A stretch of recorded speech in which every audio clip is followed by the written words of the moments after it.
Now that you've learned how to use the Restart TV feature, we're going to give you some tips on how to use the fast forward button on your remote to skip through the commercials. Unless, of course, you like to watch the commercials.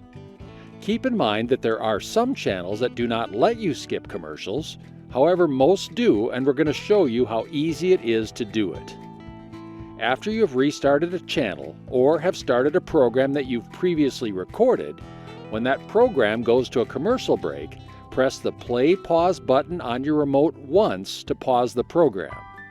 Then, by tapping the fast forward button one time on your remote, your program will move forward in 30-second increments.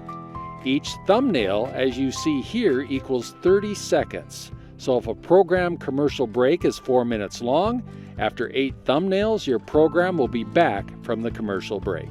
At this point, just press the play/pause button once on your remote, and your program will begin.